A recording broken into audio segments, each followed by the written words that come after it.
Assalamualaikum warahmatullahi wabarakatuh. Hai. Waalaikumsalam warahmatullahi wabarakatuh. Ya, pemirsa, kali ini kita ketemu dengan podcast pada kesempatan ini. Saya Erizal hadir di podcast untuk kali ini dan tema kita hari ini adalah sinergitas elemen masyarakat dalam moderasi beragama untuk menangkal radikalisme. Nah, tentunya ini penting buat kita hidup bermasyarakat di negara kesatuan Republik Indonesia. Nah, hari ini dalam podcast kali ini kita menghadirkan narasumber yaitu Bang Nanang Koshim. Beliau adalah aktivis dakwah dan sekaligus sebagai pengurus pusat dari Bakomobin atau Badan Koordinasi Mubalik seluruh Indonesia. Saya akan sapa dulu. Ya, Assalamualaikum Bang Nanang Koshim. Waalaikumsalam warahmatullahi wabarakatuh. Bang Ical yang baik. mulia. Bang Nanang Koshim yang terhormat ya. Ya, bagaimana kabarnya? Alhamdulillah sehat walafiat. Itu yang penting.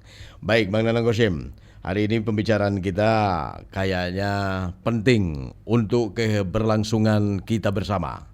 Karena kita tahu bahwasanya di Indonesia ini berbagai macam suku, bangsa, agama. Nah, disinilah pada kesempatan ini kita akan membahas sinergitas elemen masyarakat dalam moderasi beragama untuk menangkal radikalisme. Nah, bisa sedikit Bang Nanang Koshim jabarkan dari judul kita ini, bagaimana masyarakat itu agar bersinergi tentunya dalam beragama untuk menangkal radikalisme. Ya Bang Ical, alhamdulillah. Bismillah, alhamdulillah. Bi ni'matil iman wal islam. Alhamdulillah bi ni'matil ukuwah. Ya. Alhamdulillah bi ni'matil ukuwah wataniyah. Alhamdulillah bi ni'matil ukuwah basyariyah. Allahumma aizal islam wal muslimin. Allahumma salli wa sallim ala sayyidina Muhammadin wa ala alihi wa sahbihi wa sallam. Terima kasih Bang Ical Ya, yang sama-sama. saya hormati. Pemirsa Radio Muara dimanapun berada, alhamdulillah pada kesempatan malam hari ini saya diundang untuk berbincang-bincang dengan tema sinergitas masyarakat Ya. melalui moderasi beragama dalam rangka mencegah radikalisme. Alhamdulillah perlu direnungkan secara seksama bahwasanya kita sebagai manusia memang sudah wajibnya, sudah dari alam lahiriahnya Ya. memang butuh pertolongan manusia, butuh atas hubungan sosial dengan manusia. Jadi kita sejak lahir itu sudah butuh pertolongan, makan juga butuh pertolongan, baik keluarga maupun orang-orang yang kita cintai. Ya. Sampai kita nanti pun dipanggil Allah Subhanahu wa taala, Tuhan yang Maha Esa pun kita butuh pertolongan ya. Para sahabat, saudara, tetangga, handai tolan yang benar-benar tahu kehidupan kita sehari-hari, dan itulah pentingnya ya setelah kita bermasyarakat bersosial itu bersyukur.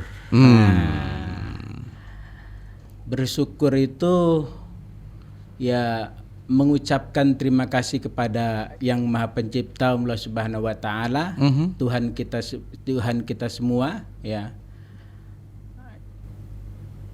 Juga bersyukur atas dilahirkannya di bumi yang namanya Indonesia. Oke.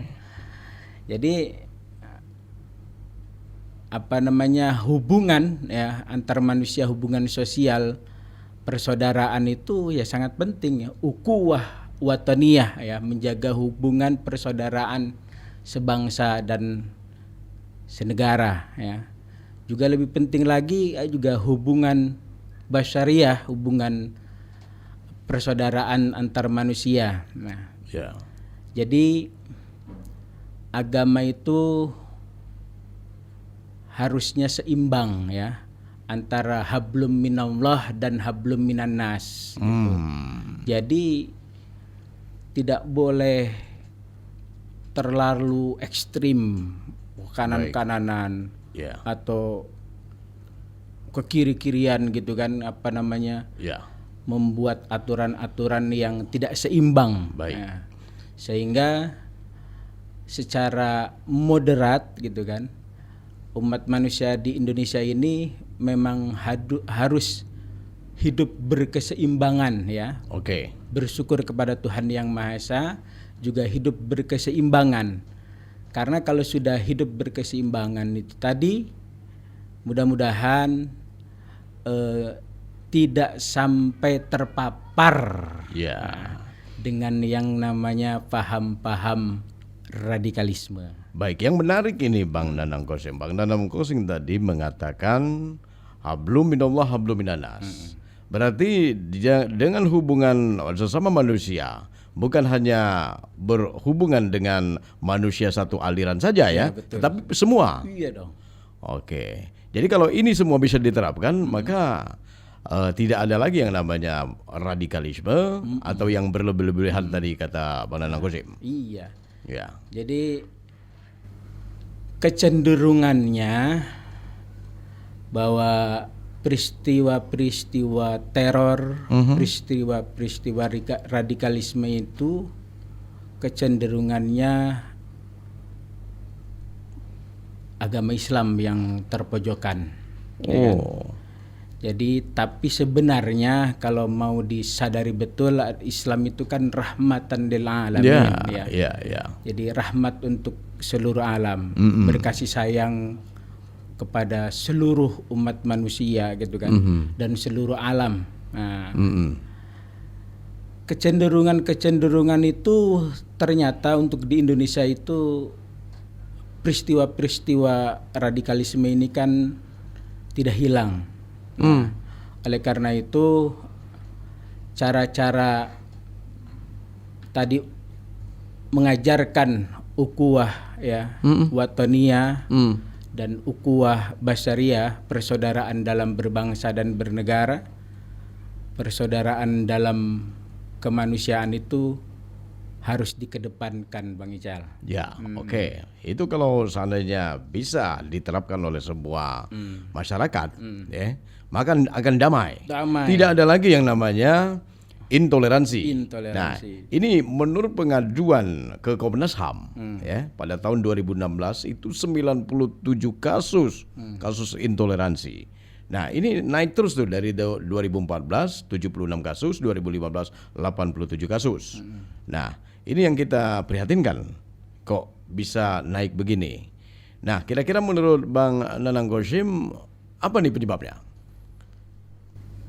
Jadi jawabannya supaya tidak ada kasus-kasus hak asasi manusia, ya, keadilan sosial di Negara Kesatuan Republik Indonesia juga memang harus diterapkan betul.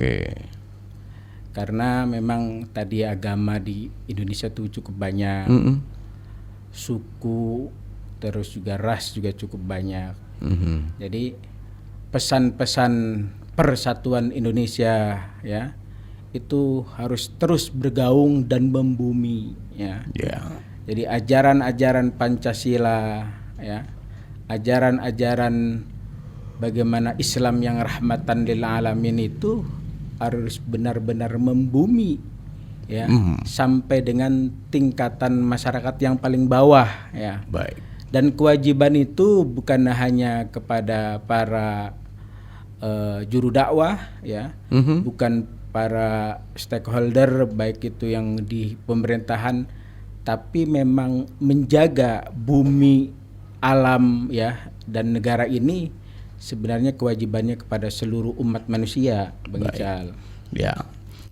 Nah, ke depan agar tidak lagi terjadi kasus-kasus intoleransi ini, apa yang harus dilakukan terutama pemerintah nih?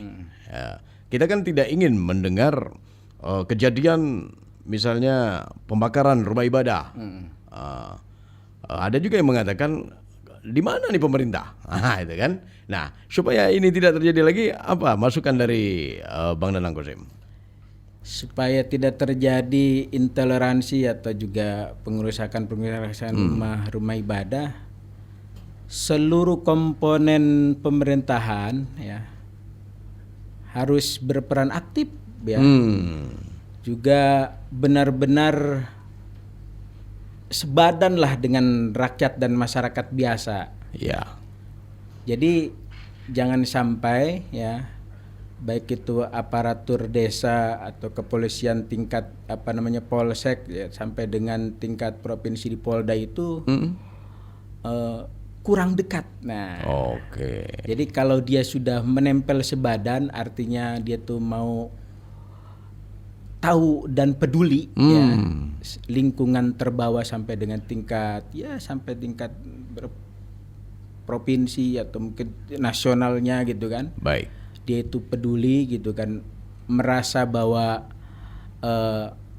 bagian juga daripada warga negara Kesatuan Republik Indonesia gitu kan, bukan hanya sekedar diamanai jadi petugas, tetapi benar-benar sebadan dengan rakyat. Artinya kalau rakyat itu ada kesusahan, kesusahannya itu di mana ya? Misalnya kesusahan secara komunikasi ya. Kalau ternyata komunikasinya terputus antara warga masyarakat Islam dengan warga masyarakat Kristen, disitulah di tengahnya ada pemerintah. Ya, baik. Gitu. Itu menarik sekali, Bang Nanang Qasim. Nanti kita akan bahas tentang bagaimana kalau tadi dengan pemerintah, bagaimana antar pemeluk agama. Nah, itu toleransinya nanti bagaimana, nanti akan kita bahas. Baik, pemirsa, jangan kemana-mana. Sebentar lagi kita akan kembali lagi setelah yang satu ini. Baik pemirsa, kita lanjutkan kembali podcast kita pada kesempatan ini. Sinergitas elemen masyarakat dalam moderasi beragama untuk menangkal radikalisme. Masih bersama saya Erizal dan juga ada Bang Nanang Qasim yang makin wah aja. Terima kasih. Baik, ya Bang Nanang Qasim, tadi kita terhenti di saat bagaimana kita sebagai umat beragama bertoleransi dengan agama yang lain, sehingga ya tidak terjadi intoleransi atau radikal. Harus bagaimana kita sesama umat beragama di negara Kesatuan Republik Indonesia ini yang mempunyai 7 agama? Paling sederhana dan masyarakat membacanya tahu, dan mungkin kalau struktural ke masyarakat kan RT, RW sampai kelurahan itu struktural dalam pemerintahan juga. Baik. Tapi kalau hubungan antar masyarakatnya supaya terjadi sinergitas antar beragama, bisa juga dibuat yang paling idealnya tadi supaya menjaga rasa syukur sebagai manusia yang karena manusia pasti itu butuh pertolongan ya antar tetangga ya, antar manusia itu sendiri. Mungkin dibikin rukun kematian masyarakat RKM lah istilahnya. Jadi antara umat muslim dengan umat non muslim setelah bertetanggaan ada kemusibahan, dia bisa saling bantu. Di sana mungkin terketuk hati gitu ya. Mungkin yang selama ini dengan agama lain anti, tetapi dengan cara pendekatan seperti itu akan menjadi mencair gitu ya. Oke, mungkin itu yang perlu diterapkan oleh kita sebagai masyarakat. Gitu Bang Nanang Qasim. Nah, Bang Nanang Qasim, seperti tadi kita katakan bagaimana usaha pemerintah masuk supaya tidak terjadi intoleransi. Nah, ini sejak Pak Presiden kita Pak Jokowi saat pelantikan Menteri Agama pada 23 Oktober 2019 lalu, itu Menteri Agamanya Pak Fahrul Razi ya. Pak Fahrul Razi ini ditegaskan bahwasanya untuk mencegah radikalisme dan hal-hal yang berkaitan dengan ekonomi umat.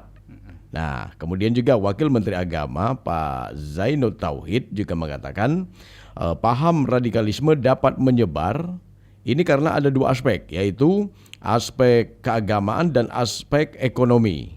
Nah, sepaham nggak Bang Nanang Qasim? Kalau radikalnya ya, cara-cara radikal dan cara-cara terorismenya itu tidak akan hilang dalam lekang waktu. Karena dalam tiap tahun di pemerintahan periode presiden ya, semenjak zaman Presiden Pak Karno sampai sekarang Pak Jokowi, rentang waktu, rentang hari, rentang bulan itu pasti ada peristiwa-peristiwa radikal. Ya. Yang terbaru minggu-minggu ini di Siantar itu, kantor Kapolres ditabrak oleh seorang putri namanya Fitrian Fitri, yang setelah ditelusuri dia adalah anak purnawirawan Polri. Minggu yang lalunya seorang PNS pejabat ya sipil ya di Tangerang juga ditangkap oleh Densus 88 ya, pejabat negeri sipil. Artinya rentang waktu yang pendek, juga bulan dan tahun yang lalu peristiwa-peristiwa radikal itu tetap ada.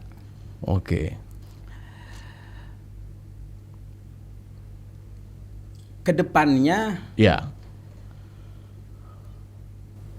elemen-elemen masyarakat itu ya memang benar-benar tuh harus saling lah memupuk persaudaraan dan rasa bersyukur ya. Bersyukurnya itu benar-benar benar-benar ditingkatkan lah, supaya pemerintah yang menginginkan negara ini maju ya, bersatu ya, berkeadilan sosial juga tercapai ya, tidak tercabi-cabi gitu. Itu yang kita perhatinkan. Ya, Bang Nanang Qasim, ini juga pernyataan dari Wakil Menteri Agama Pak Zainul Tauhid bahwasanya yang namanya paham radikal itu tidak melekat pada satu agama. Semua agama bisa saja umpamanya itu disebut radikal. Ya, contohnya saja yang selama ini kita sering dengar, satu umat mengatakan umat agama yang lain kafir, itu sudah dikatakan radikal. Jadi kelompok-kelompok yang mengkafirkan kelompok yang lain ya, mentafkirkan itu. Nah, itu kelompok radikal. Karena ya kembali lagi tidak menghargai, tidak toleransi dengan yang agama lain. Jadi artinya tidak memanusiakan juga tadi. Jadi mengedepankan persaudaraan kemanusiaan tadi. Baik, itu yang kita prihatin ya. Iya. Sedangkan kita dituntut sebagai manusia hablum minanas. Gitu. Bukan hablum minanas sesama satu aliran, bukan. Tapi memang seluruh umat manusia gitu. Baik. Gitu. Karena kan kita lahir ini kalau kulit kita putih gitu kan, ada saudara kita yang kulit hitam itu, kita bersyukur, tapi itulah takdir gitu kan. Betul. Tetapi saudara-saudara yang kita yang kulitnya hitam, tetap harus dirangkul, benar-benar menjadi saudara yang erat. Jangan diremehkan. Jangan dibilang kawin teh, jangan. Gitu. Iya. Bagaimana kita ini adalah makhluk Tuhan Allah ya. Saya juga sering mendengar yang membedakan umat di mata Allah itu ya bukan ganteng, bukan cantik, dan bukan kaya, harta kan? Tapi adalah takwanya. Nah, ini yang mungkin belum semua memahami gitu Bang Nanang Qasim. Iya. Ya. Jadi bagaimana sosialisasi tersebut terus dilancarkan. Jadi semua ya sebagai umat manusia kan punya kewajiban memimpin keluarga. Setelah keluarga memimpin saudaranya, setelah saudaranya memimpin tetangganya, setelah tetangganya memimpin lingkungan yang terdekatnya, Yeah. setelah lingkungan terdekatnya terus sampai lingkungan kelurahan, kecamatan gitu kan. Kalau dia mampu dan diamanahkan itu sebagai seorang pemimpin, tapi lebih utama lagi adalah memimpin keluarga ya. Karena keluarga itu adalah juga pondasi-pondasi negara yang terkecil. Ya. Kalau pondasi negaranya yang terkecil keluarga tersebut ya, benar-benar dia itu bersyukur atas nikmat Tuhannya ya, nikmat berkeluarga ya. Dia itu saya pikir ya menjadi manusia yang tadi Oke. manusia yang benar-benar bermasyarakatnya juga baik Ya. gitu. Karena saya berkeyakinan bahwa setiap orang tua itu ya, saya telah tadi prihatin melihat tadi ada anak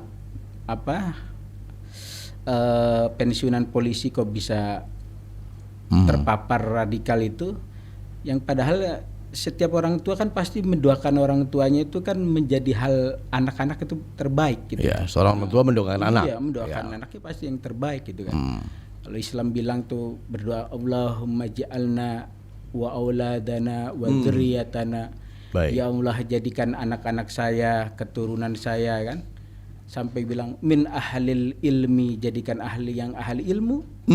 Min ahlil ibadah, min ahlil ukuah, min ahlil bahkan min ahlil ekonomi, sampai gitu menginginkan anaknya itu sampai jadi ahli ekonomi, jadi ahli ibadah, jadi ahli ilmu gitu. Itu kan min ahlil khair ya. Baik. Supaya anak-anak kita menjadi ahli-ahli kebaikan. Nah, nggak ada orang tua itu menginginkan anaknya itu jadi radikal. Atau mungkin anaknya itu jadi ahli bencoleng gitu kan. Gimana? Jadi pasti berdoa aja orang tua yang baik. Yang baik. Kecuali penjahat. Penjahat aja mendoakan anaknya supaya baik. Iya, bin ahlil khair katanya. Jangan seperti saya mungkin. Kan? Gitu. Baik. Harimau saja anaknya nggak dimakan. Nggak dimakan. Baik, ini yang menarik lagi nih. Kita hidup dalam bermasyarakat. Kita hidup di Indonesia. Kita punya keyakinan agama masing-masing. Dan kita punya Pancasila. Nah, bagaimana kaitannya antara agama yang kita anut dengan Pancasila? Tapi nanti kita akan bicarakan ke segmen berikutnya. Baik, pemirsa jangan kemana-mana. Sebentar lagi kita akan hadir lagi setelah yang satu ini. Oke, pemirsa, kita lanjutkan kembali podcast kita kali ini. Tentunya masih dalam tema sinergitas elemen masyarakat dalam moderasi beragama, tentunya untuk meningkatkan, untuk menangkal radikalisme. Masih saya, Erizal, dan juga ada Bang Nanang Kosim. Bang Nanang Kosim, tadi kita menjanjikan bahwasannya bagaimana agama yang kita anut ini disejajarkan atau bisa selaras dengan Pancasila. Pancasila kita tahu bahwasanya adalah dasar dan falsafah negara kita. Kita tahu bahwasanya dari dulu Indonesia ini disegani oleh mancanegara dengan toleransi beragamanya.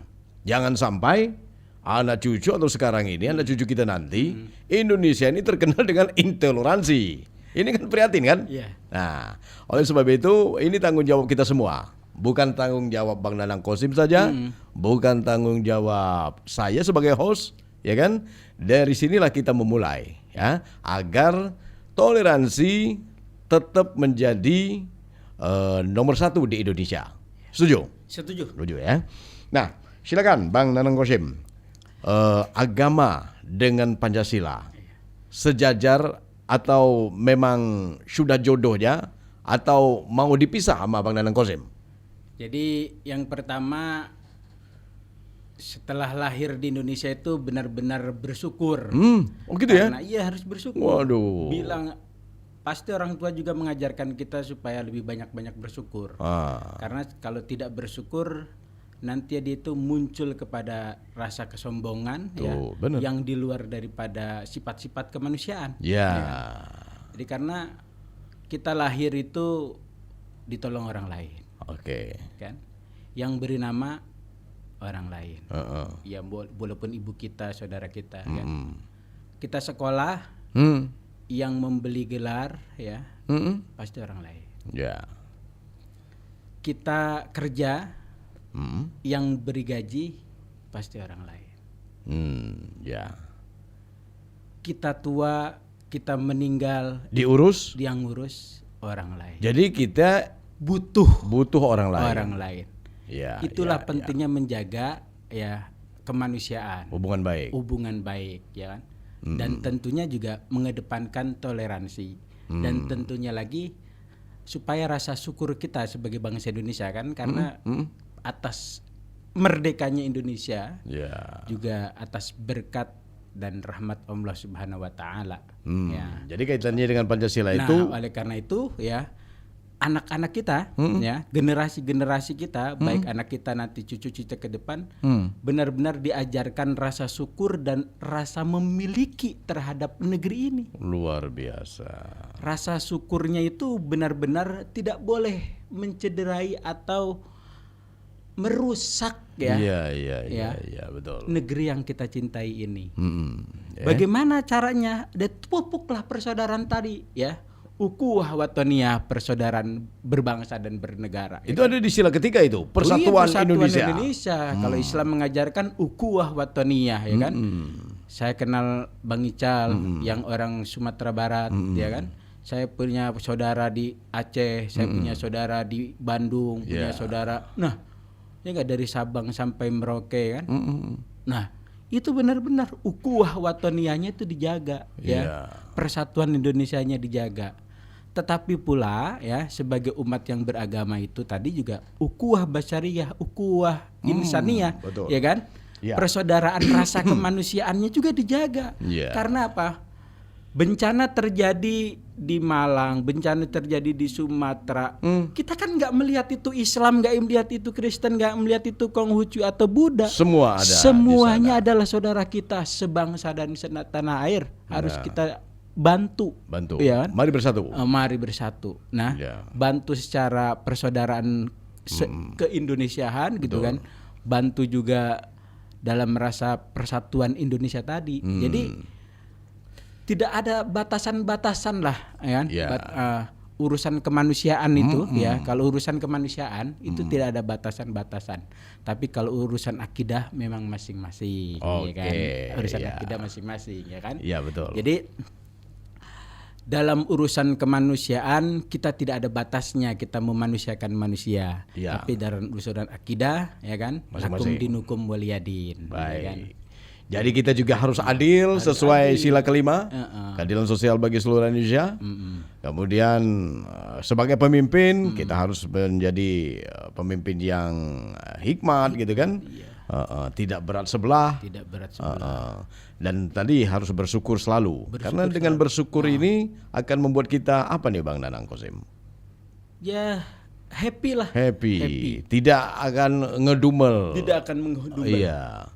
Beda kalau orang yang intoleran. Itu syukurnya beda. Ya, ngelihat orang kena musibah, syukurin. Syukurin. Ya, enggak boleh itu kan? Enggak boleh. Itu yang apalagi membenci, enggak boleh. Itu. Betul. Bagaimana kita harus bersyukur apapun bersyukur yang terjadi. Ya. Luar biasa. Itu kaitannya antara agama yang kita anut, 7 agama di Indonesia. Tentunya bisa sejalan dengan Pancasila. Sejajar dengan Pancasila. Baik. Jadi Pancasila, Negara Kesatuan Republik Indonesia, juga Bhinneka Tunggal Ika itu harus membumi. Harus diajarkan terus-menerus kepada generasi-generasi yang akan datang. Ya kan? Betul. Jadi kita tidak menginginkan ya Negara Kesatuan Republik Indonesia ini tuh terpecah belah, tercabik-cabik atau dirongrong oleh paham-paham yang tidak cinta kepada Indonesia itu sendiri. Kita tidak menginginkan persaudaraan kita yang bersuku-suku, berbeda-beda ras itu tercabik-cabik oleh paham-paham yang tidak menginginkan adanya persatuan Indonesia. Tapi ajarkanlah kepada seluruh saudara-saudara kita, anak-anak keturunan kita, ini adalah anugerah Tuhan Yang Maha Esa, anugerah Allah Subhanahu wa taala kepada sebuah bumi yang namanya Indonesia Raya. Iya, luar biasa ya.